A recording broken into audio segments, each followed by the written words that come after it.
What if I told you that everything you learned in history class was just the tip of the iceberg? Not just incomplete, but deliberately simplified, leaving out the most fascinating, shocking, and truly human parts of our past.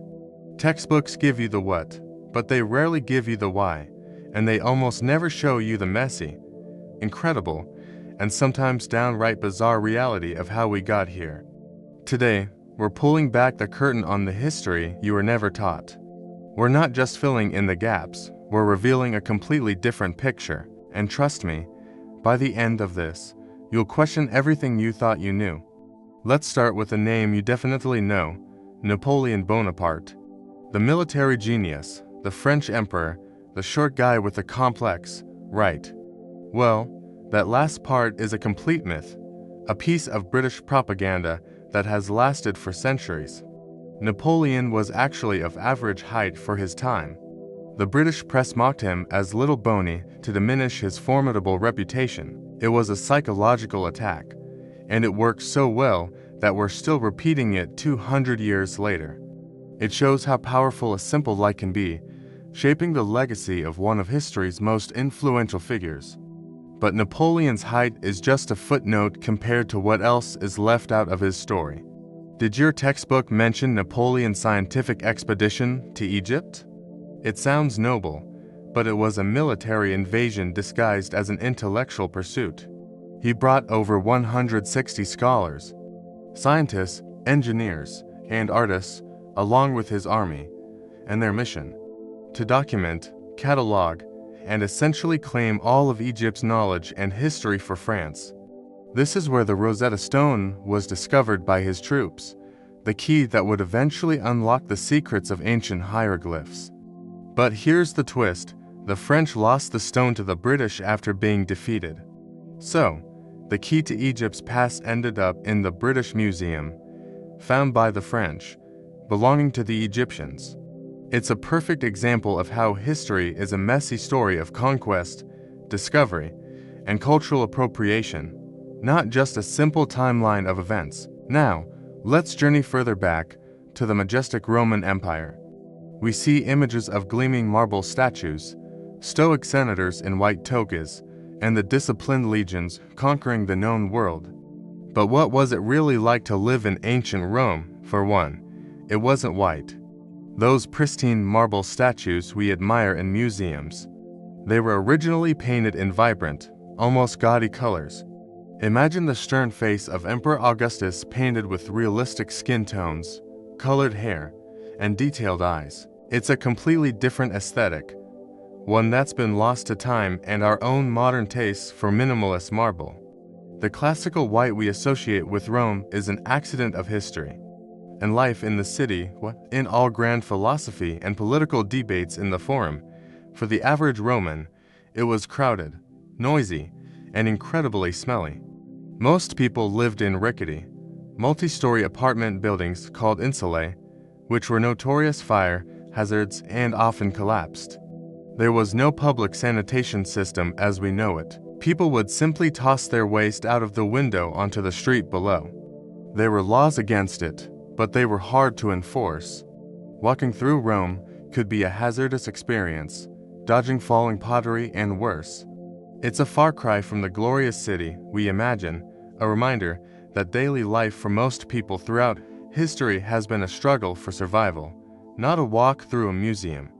But perhaps one of the biggest misconceptions lies in our understanding of the so-called Dark Ages. The very name suggests a period of intellectual stagnation and decline after the fall of Rome, 1,000 years of darkness before the light of the Renaissance.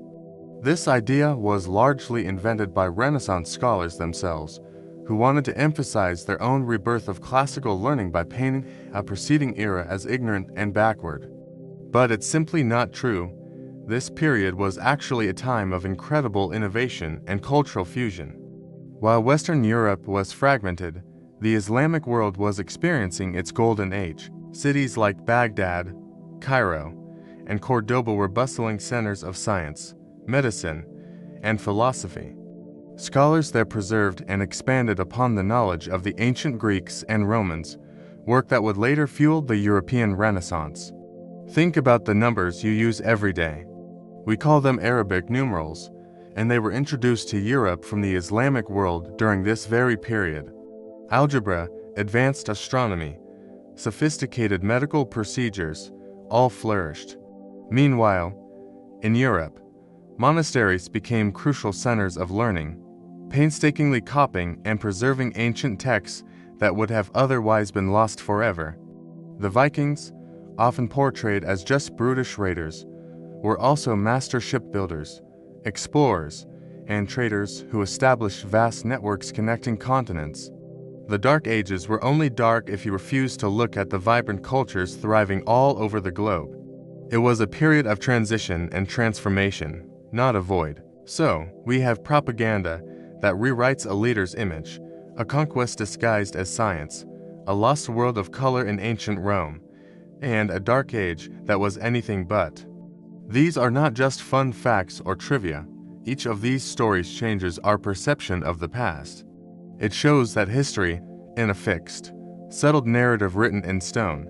It's a dynamic, contested story, constantly being rewritten as we discover new evidence and, more importantly, as we learn to ask new questions. And this brings us to the most important thing your textbook completely ignored. It's not a person, or a place, or an event. It's a perspective. For centuries, history was written almost exclusively by the winners, by the powerful, by wealthy men from a handful of empires. The stories of women, of indigenous peoples, of the enslaved, of the common farmer, the factory worker, their experiences were largely silenced, deemed unimportant. Think about the age of exploration. Textbooks frame it as a heroic era of brave European navigators discovering new worlds. But for the people living in those new worlds, it wasn't a discovery, it was an invasion. It was the beginning of centuries of colonization, exploitation, and the destruction of entire civilizations. By only telling one side of the story, we get a profoundly distorted and incomplete picture of what actually happened and its devastating, long-lasting consequences. History becomes infinitely richer and more accurate when we listen to the voices that have been silenced, when we read the narratives of formerly enslaved people, when we study the oral traditions of indigenous communities, when we uncover the letters and diaries of ordinary women. That is where the real, raw, human story is found. It's not just about adding a few diverse names to the textbook. It's about fundamentally shifting our point of view. The truth is, history is not a collection of dusty facts to be memorized for a test. It is the collective memory of humanity, a vast and complex story that explains why our world looks the way it does today, why some countries are wealthy and others are poor, why certain prejudices persist, why we believe the things we do. The myths we tell ourselves about the past directly shape our present and our future. By uncritically accepting the simplified, sanitized version of history, we fail to understand the complexities of our own time. So, the next time you hear a simple story about the past, be skeptical. Ask yourself, who is telling this story, whose perspective is being centered, and whose is being left out? What was the motive for telling it this way? History is full of heroes and villains, triumphs and tragedies, but most people were just trying to live their lives in the circumstances they were given. The real story is always more complicated, more messy, and infinitely more interesting than the one you'll find in a textbook. And digging for that truth is one of the most important things we can do. Thanks for joining us on this journey through the hidden corners of history. If you found your perspective shifted today, make sure to hit that like button and subscribe to HistorYo for more stories that challenge what you think you know. Let us know in the comments which piece of hidden history surprised you the most. Until next time, keep questioning,